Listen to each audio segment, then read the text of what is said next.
చెప్తాడు. ఇప్పుడు కేసీఆర్ అనేట ఆయన ఉన్నాడు. ఈ కేసీఆర్ ఏం చేసిండు? ఈయననే అప్పు చేసిండు అంతా. 4,00,000 కోట్లు గాని, 7,00,000 కోట్లు గాని, 2,00,000 కోట్లు గాని అప్పు ఎవరు చేసిండు? ఇగో కేసీఆర్ చేసిండు. కేసీఆర్ తర్వాత ఏమైంది? కేసీఆర్ ఏం చేసిండు? అప్పు చేసిండు, పథకాలు పెట్టిండు. కేసీఆర్ అనేట ఆయన. ప్రజలు ఏం చేసిర్రు? పన్ను కట్టిండ్రు. అంటే ప్రజలు పన్ను కట్టిండు, కేసీఆర్ పథకాలు పెట్టిండు, అప్పు చేసిండు, పథకాలు పెట్టిండు. ప్రజలేమో పన్ను కట్టిండు, కట్టిన పన్నులతోటి పథకాలు పెట్టిండు. పథకాలు ఎక్కువైనందుకు కేసీఆర్ ఏం చేసిండు?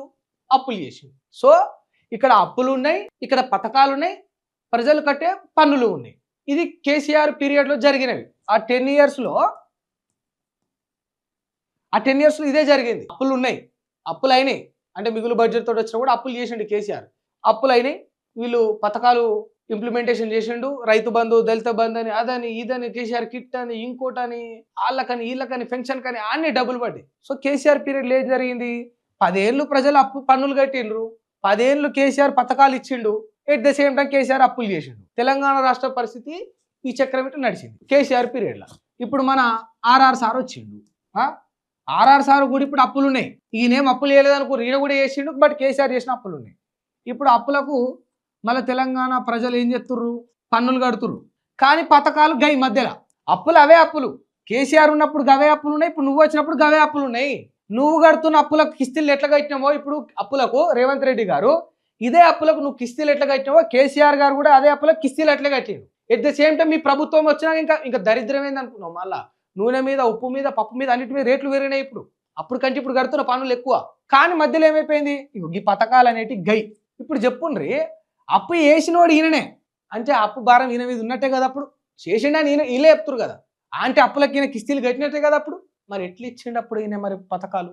ప్రజలు పన్నులు కట్టడం ఆగలేదు, కేసీఆరే అప్పులు చేసిండు, అప్పులకు కిస్తీలు మొదలు కేసీఆరే కట్టిండు, అయినా పథకాలు వచ్చినాయి 10 ఇయర్ పీరియడ్లో. మరి ఇప్పుడు రేవంత్ రెడ్డి గారికి గదే అప్పు ఉంది, అప్పుల కిస్తీలు వీళ్ళు గదే కడుతున్నారు. ఇప్పుడు రేవంత్ రెడ్డి గారు కొత్త అప్పులు కూడా చేసిండ్రు, ఉచితాలు పెట్టి సగం ముంచిండ్రు. ఎట్ ద సేమ్ టైం అన్ని వస్తువుల మీద, ఇప్పుడు గ్రాసరీల మీద, మిగతా వాటి మీద రేట్లు పెరిగినాయి. ప్రజలు ఇప్పుడు వాటికి పన్నులు కడుతున్నారు. కానీ ఇప్పుడు ఇక్కడ చేంజ్ ఏమొచ్చింది? పథకాలు గై. పథకాలు లేవు, అవే అప్పులు, అవే కిస్తీలు, గివే పన్నులు. పథకాలు ఎందుకు లేవు? మరి ఇయ్యే శాతగాక, ఇయ్యే దరియక. నిజంగా ఉద్యమాల నుండి కష్టపడి బాధలు బట్టి తెలంగాణ బిడ్డల ఆవేదన తెలిస్తేనేమో, అరే పాపం గాల మీద ఎందుకు జులుము, ఇచ్చేస్తే మంచిగా బతారు అనే ఆలోచన ఉంటుంది. ఇవ్వాలని ఇంటెన్షన్ లేక అంటే ఇప్పుడు మాకు కూడా ఎందుకు అనిపిస్తుంది నిజంగా, పాపం కొంత రేవంత్ రెడ్డి ఎందుకు ఇయ్యాడు, ఇస్తే ఆయనకే మంచిది కదా. పాపం ఏదో ఒక కోణంలో నిజంగా పథకాలన్నీ ఇంప్లిమెంటేషన్ చేస్తే రేవంత్ రెడ్డి గారికి మంచి పేరు కదా. పేరు ఎందుకు జడగొట్టుకుంటాడు, ఎందుకు తిప్పించుకుంటాడు రేవంత్ రెడ్డి, గట్ల చేయడే అనే కోణంలో ఆలోచన చేద్దామన్నా కూడా ఎంబటే నేనడే నువ్వే తప్పు, నేను కావాలని చేస్తున్నానేటట్టు ప్రూవ్ చేసుకుంటాడు. ఎందుకంటే చూడు, ఫుట్బాల్ మ్యాచ్కి డబ్బులు ఉంటాయి, మిస్ వరల్డ్ కాంపిటీషన్కి డబ్బులు ఉంటాయి, లోగోలు మార్చడానికి డబ్బులు ఉంటాయి. 60 కోట్లు ఖర్చు అయినాయి ఇన్నోవా క్రిస్టాలకు, తెలంగాణ పోలీస్ వెహికల్కు, టీఎస్ టు టీజీ చేయనికి. వీటన్నిటికీ డబ్బులున్న రాష్ట్ర ప్రభుత్వం దగ్గర బ్యానర్లకు, హోర్డింగ్లకు, పబ్లిసిటీకి, పాంప్లెంట్స్కు, వీటన్నిటి దగ్గర వీళ్ళు డబ్బులు ఖర్చు పెట్టి పథకాల దగ్గర డబ్బులు లేవంటే హౌ ఫులిష్, ఎంత వెర్రితనంగా ఉంటుంది చెప్పుండ్రు. అది ఎంత చెత్తగా ఉంటుంది, ఎంత దరిద్రంగా ఉంటుంది. 60 సార్లు ముఖ్యమంత్రి గారు ఇక్కడి నుంచి అక్కడి నుంచి ఇక్కడికి పోయేస్తే ఎన్ని డబ్బులు ఖర్చు అవుతుందో తెలుసా? ఢిల్లీకి 60 సార్లు పోల్సిన అవసరమే ఉన్నది. ఢిల్లీకి ముఖ్యమంత్రివా, తెలంగాణకు ముఖ్యమంత్రివా? రాహుల్ గాంధీ మన తెలంగాణ ముఖ్యమంత్రి, పాలించేటోడు, ఏలేటోడు 60 సార్లు ఎందుకు పోయారు? ఆన్ రికార్డు ఉన్నది.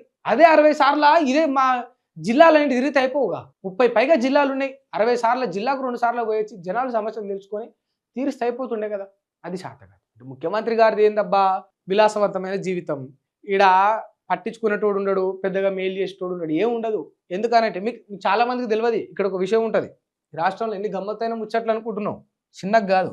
ఇది తెలియక మనందరికీ ఈ విషయాలు. కానీ ఇప్పుడు ముఖ్యమంత్రి గారు, సీఎం తీసుకునే ఫుడ్ ఏదైతే ఉంటుందో, ఆ ఫుడ్ ఎక్కడైనా సీఎం గారికి బయట ఫుడ్ పెడితే ఆ ఫుడ్ కల్తీయా కాదా అని ఫుడ్ సేఫ్టీ అధికారులు టెస్ట్ చేస్తారు తెలుసా.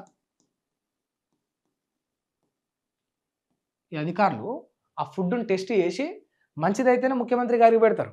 ఇంత నడుస్తుంది. శాంపిల్స్ తీసుకొని నాణ్యంగా ఉందా, కల్తీ అయిందా అని. ఈ సీఎం గారు కార్లో పోయిరనుకో, ఆ కార్ను మొత్తం కింది నుంచి మీద దాకా, లోపల నుంచి ఇంజన్ కించాలి, బ్రేక్ల దాకా ప్రతిదీ కూడా టెస్ట్ చేస్తాం. అంటే ముఖ్యమంత్రి గారికి ఏ ప్రమాదం జరగొద్దు అని. ఇట్లా నడుస్తుంది వ్యవస్థ, ఇట్లా పనిచేస్తుంది. ముఖ్యమంత్రుల కోసం.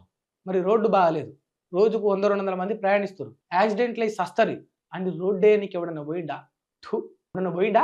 మరి గురుకులాలలో ఫుడ్ బాగాలేదు, ఫుడ్ పాయిజన్ అని 41 మంది విద్యార్థులు చచ్చిపోయినారు, ఫుడ్ నాణ్యంగా పెడదామని ఎవడన్నా పోయిండా?